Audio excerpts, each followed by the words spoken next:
Hello students, today we are going to start chapter number 4, part 2 in the kingdom of fools. इस chapter के part first में हमने and में पढ़ा था कि एक व्यक्ति दूसरे व्यक्ति पे ब्लेम करता जा रहा था। जिस तरह से हमने देखा था, मर्चेंट के घर की दीवार गिरी थी जिस वजह से चोर मारा गया था। फिर इसका ब्लेम मैसन पे चला गया था। मैसन ने कहा था कि एक डांसिंग गर्ल वहाँ से निकलती थी, इस वजह से वो दीवार बनाने में मेरा माइंड नहीं लग पाया और मेरा ध्यान डाइवर्ट होता था, इस वजह से दीवार अच्छी नहीं बन पाई। उस लेडी ने बताया कि मुझे गोल्ड स्मिथ की दुकान पे बार बार जाना पड़ता था क्योंकि वो मेरी ज्वेलरी टाइम पे बना करके नहीं दे रहा था।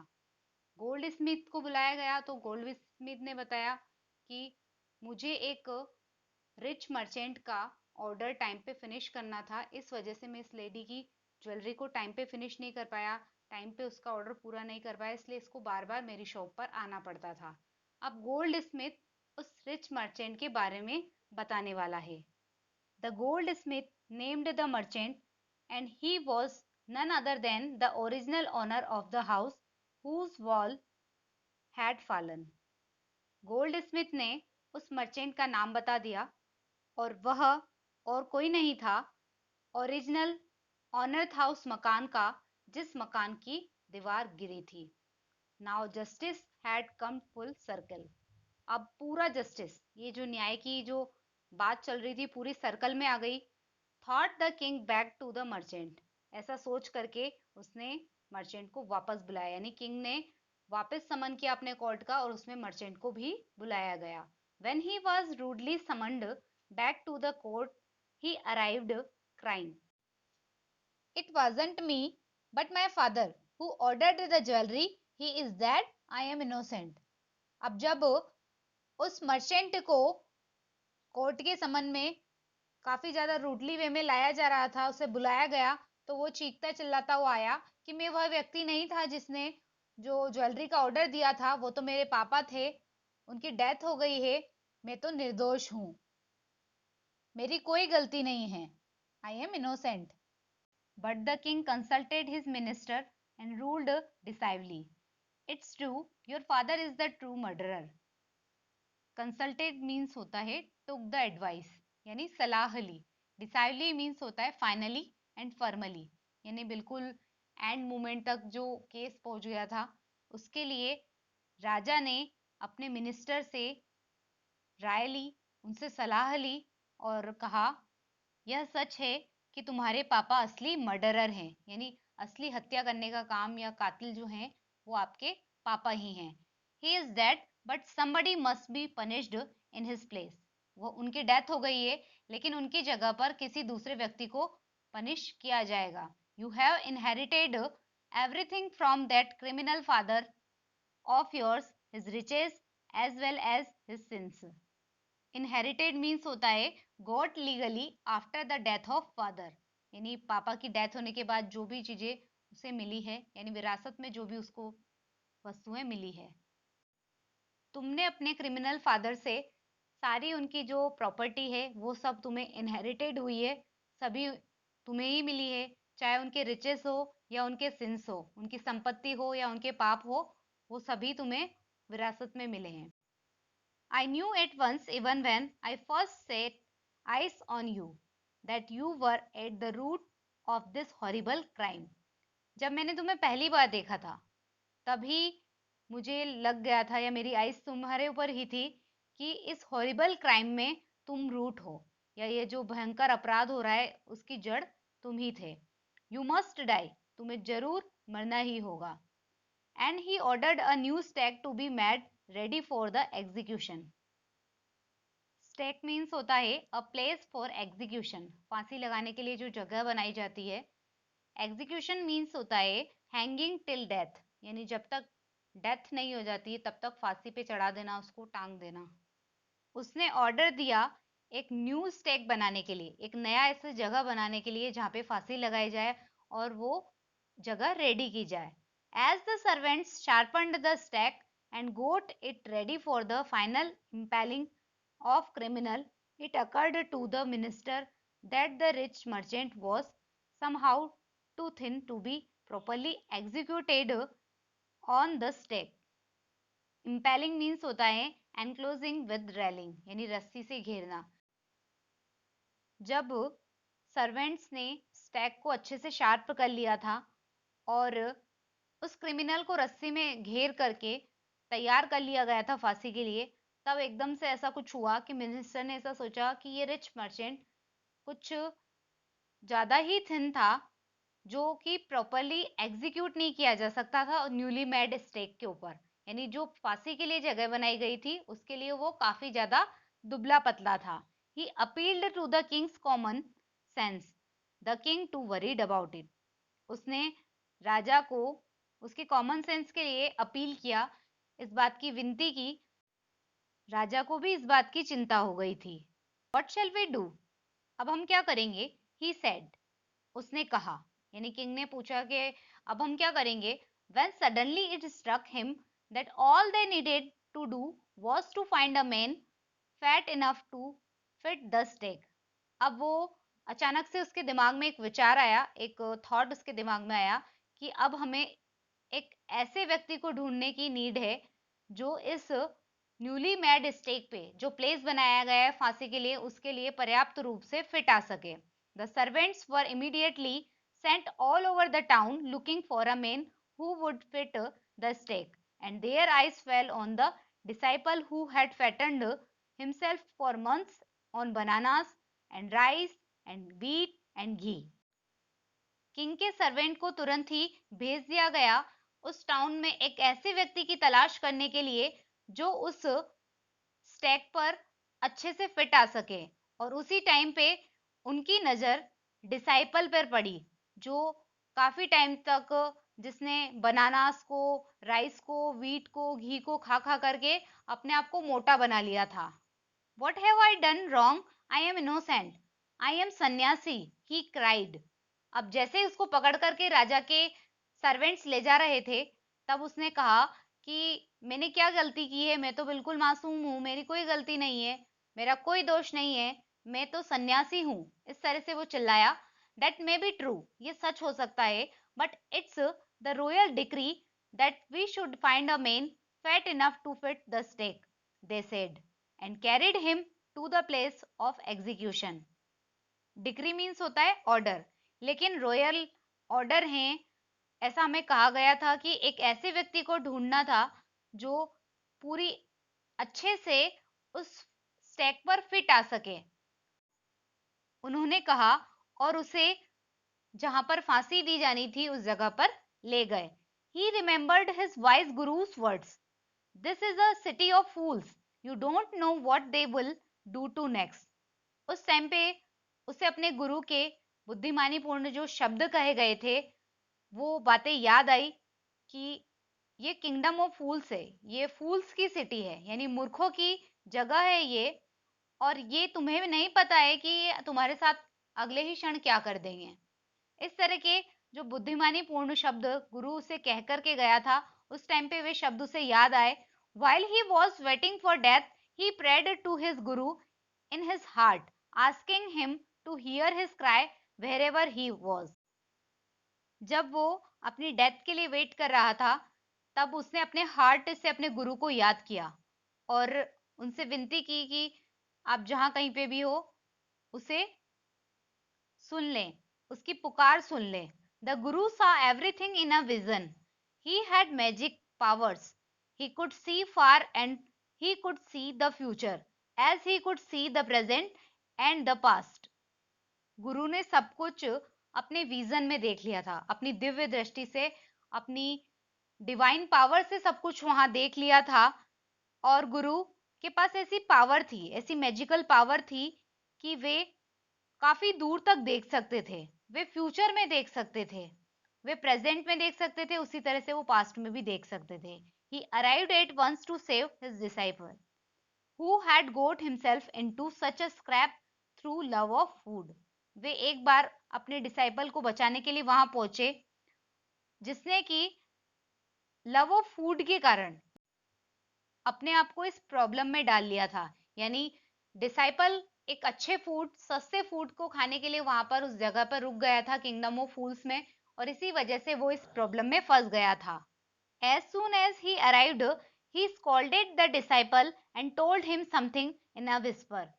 जैसे ही वो वहां पर पहुंचे, वहां पर जाकर के डिसाइपल को उन्होंने डांटा। स्कॉल्डेड मीन्स होता है रिब्यूक, यानी डांटना, और कहा कुछ धीरे से जाकर के, यानी धीरे से उसके कान में जाकर के कुछ बात कही। Then he went to the king and addressed him, O wisest of kings, who is greater, the guru और द डिसाइपल। फिर वे किंग के पास गए और उनको एड्रेस किया, उनको इस तरह से कहा, ओ वाइजेस्ट ऑफ किंग्स, ओ सबसे ज्यादा बुद्धिमान राजा, कौन बड़ा होता है, गुरु या शिष्य? Of course the guru, no doubt about it, why do you ask? निश्चित रूप से गुरु होता है, इसमें कोई डाउट करने वाली बात नहीं है, तुम ये क्यों पूछ रहे हो? Then put me to the stake first, put my disciple to death after me. तो पहले आप मुझे सूली पे चढ़ाओ, पहले मेरी फांसी दो, उसके बाद मेरे डिसाइपल को मारना। यानी जब गुरु बड़ा होता है तो पहले फांसी गुरु को दी जाए, उसके बाद शिष्य को दी जाए। When the disciple heard this, he understood and began to clamor me first. Clamor means होता है shouted, cried, शोर मचाना। जब डिसाइपल ने सारी बातें सुनी तो वो सब कुछ अच्छे से समझ गया था और उसने शोर मचाना शुरू कर दिया, मुझे पहले, you brought me here first, आप मुझे यहाँ पर पहले लाए हो, put me to death first not him, पहले मुझे मारो उसके बाद उन्हें। The guru and the disciple now got into a fight about who should go first. अब गुरु और शिष्य दोनों आपस में झगड़ने लगे कि पहले कौन मरेगा, किसकी डेथ पहले होगी, किसे पहले फांसी पर चढ़ाया जाएगा। The king was puzzled by this behaviour, इस बिहेवियर को देख करके, गुरु और शिष्य आपस में झगड़ रहे थे, इस बिहेवियर को देख करके किंग पजल्ड हो गया, कंफ्यूज हो गया काफी। He asked the guru, why do you want to die? उसने गुरु से पूछा कि तुम क्यों मरना चाहते हो? We chose him because we needed a fat man for the stake, हमने उसको इसलिए चूज किया था क्योंकि हमें इस स्टेक के लिए, इस फांसी की फंदे के लिए हमें कुछ मोटे व्यक्ति की जरूरत थी। You shouldn't ask me such questions, आप मुझसे ये क्वेश्चन आपको नहीं पूछने चाहिए। Put me to death first, आप पहले मुझे मार दो। रिप्लाइड द गुरु, गुरु ने जवाब दिया, why, there is some mystery here, क्यों, यहाँ पे कुछ मिस्ट्री है। As a wise man you must make me understand, यहाँ पे जरूर कोई रहस्य है, इस बात को एक बुद्धिमान व्यक्ति की तरह मुझे समझाओ। Will you promise to me to death if I tell you, मुझे आप प्रॉमिस करोगे क्या अगर मैं आपको ये बताऊंगा कि आप पहले, सबसे पहले मुझे ही मारोगे? आस्क द गुरु, गुरु ने पूछा। The king gave him his solemn word, solemn means होता है होली, यानी पवित्र। राजा ने अपने पवित्र शब्दों को, यानी अपने वचन को दे दिया। The Guru took him aside out of the servant's earshot and whispered to him, do you know why we want to die right now, the two of us? Guru king को एक और लेकर के गया जहां पर वहां के सर्वेंट उनकी बात ना सुन सके, और उसके कान में धीरे से कुछ कहा, क्या आप जानते हैं हम अभी क्यों मरना चाहते हैं? हम दोनों ही, यानी हम दोनों में से ही पहले हम तुरंत क्यों मरना चाहते हैं? उसका रीजन बताते हैं guru, we have been all over the world but we have never found a city like this और अ किंग लाइक यू। हम पूरी दुनिया में घूमे, हर जगह गए हम लोग, हर सिटी में हम गए, लेकिन ऐसी सिटी हमने कहीं नहीं देखी जैसी यह सिटी है, और ऐसा राजा, तुम्हारे जैसा राजा भी हमने कहीं नहीं देखा। That stake is the stake of the god of justice, वह जो स्टेक बनी हुई है वो तो गॉड ऑफ जस्टिस है, यानी भगवान के न्याय की स्टेक है। इट्स न्यू, ये बिल्कुल नई है। It has never had a criminal on it, इस पर अब तक किसी भी क्रिमिनल को पनिशमेंट नहीं दिया गया है। Whoever dies on it first will be reborn as the king of this country, and whoever goes next will be the future minister of this country. जो भी व्यक्ति इस पर पहले मरेगा वो इस देश का राजा बन करके फिर से जन्म लेगा, और जो व्यक्ति उसके बाद मरेगा वो इस देश का आने वाला फ्यूचर में मिनिस्टर बनेगा। We are sick of our ascetic life, it would be nice to enjoy ourselves as king and minister for a while. हम अपने एसेटिक लाइफ यानी हम अपने सन्यासी जीवन से काफी परेशान हो गए हैं। ये हमारे लिए बहुत अच्छा होगा कि हम कुछ टाइम तक किंग और मिनिस्टर की लाइफ को एंजॉय करें। Now keep your words my lord and put us to death, me first remember. अब आप अपने वचनों को रखना, अपने शब्दों की ध्यान रखना माय लॉर्ड, और हमें मृत्युदंड दे देना। और ध्यान रखना मुझे पहले देना, यानी सबसे पहले गुरु मरना चाहता है, वो चाहता है कि सबसे पहले उसको फांसी पे चढ़ाया जाए। The king was now thrown into deep thought. अब राजा अपने डीप थॉट में, अपने गहरे विचारों में खो गया। He didn't want to lose the kingdom to someone else in the next round of life। राजा ये नहीं चाहता था कि अगले जन्म में कोई भी दूसरा व्यक्ति उसके राज्य का राजा बन जाए। He needed time, उसे इस बात को सोचने के लिए टाइम की जरूरत थी। So he ordered the execution postponed to the next day and talked in secret with his minister। अब इस बारे में उसको बातचीत करनी थी, सोचने का टाइम चाहिए था, तो इसलिए उसने फांसी को अगले दिन के लिए पोस्टपोन कर दिया और अपने मिनिस्टर के साथ सीक्रेटली उसने बातचीत की। It's not right for us to give our the kingdom to others in the next life. Let's go on the stake ourselves and we will be reborn as king and minister again. अगले जन्म में हमारे लिए ये सही नहीं होगा कि हम अपने राज्य को किसी और को दे दें। तो आओ सबसे पहले हम ही सूली पे चढ़ जाते हैं और राजा और मंत्री के रूप में फिर से जन्म ले लेंगे। Holy man do not tell lies, he said, and the minister agreed. Holy man यानी जो इस तरह के साधु सन्यासी महात्मा लोग झूठ कभी नहीं कहते हैं, इस तरह की बात राजा ने बोली और मंत्री इस बात पे एग्री हो गया और मिनिस्टर भी सहमत हो गया। So he told the executioners, we will send the criminals tonight. When the first man comes to you, put him to death first, then do the same to the second man। Executioners means होता है people employed to hang culprits, वो व्यक्ति जो अपराधियों को फांसी पे चढ़ाने का काम करते हैं। इसलिए एग्जीक्यूशनर्स को बोल दिया गया कि हम आज रात को क्रिमिनल्स को भेजेंगे। जैसे ही पहला व्यक्ति तुम्हारे पास पहुंचे उसे पहले मार देना, फिर दूसरा व्यक्ति जो भी तुम्हारे पास में आए उसका भी यही हाल करना, उसको भी मार देना। Those are my orders, don't make any mistake. ये मेरे ऑर्डर्स हैं, इसमें कोई गलती मत करना। That night the king and his minister went secretly to the prison, released the guru and the disciple, disguised themselves as the two, and as arranged beforehand with loyal servants, were taken to the stake and promptly executed। Disguise means होता है conceal the miss represent, यानी अपना वेश बदल लेना। Promptly means होता है immediately, यानी तुरंत। उस रात राजा और मिनिस्टर दोनों चुपके से प्रिजन में गए और वहां उन्होंने गुरु और डिसाइपल दोनों को रिलीज कर दिया, दोनों को वहां से मुक्त कर दिया। और उन दोनों ने गुरु और शिष्य उनके जैसे कपड़े पहन करके अपने वेश को बदल लिया और अपने लॉयल सर्वेंट्स के साथ, जिस तरह से मैनेजमेंट बनाया हुआ था कि फांसी देने ले जाने के लिए, इस तरह से उन्हें तुरंत सूली पे ले जाया गया और तुरंत ही वहां पर उनको फांसी पर चढ़ा दिया गया। When the bodies were taken down to be thrown to crows and vultures, the people panicked। Panicked means होता है terrified, यानी बहुत ज्यादा डर जाना। जब किंग और मिनिस्टर की डेड बॉडी को खिलाने के लिए कौवों या वल्चर्स वगैरह को, गिद्ध वगैरह को खिलाने के लिए जब सूली पर से नीचे उतारा गया तो लोग काफी ज्यादा घबरा गए, बहुत डर गए। They saw before them the dead bodies of the kings and the minister। वे उनके सामने किंग और मिनिस्टर की डेड बॉडी को देख रहे थे। The city was in confusion।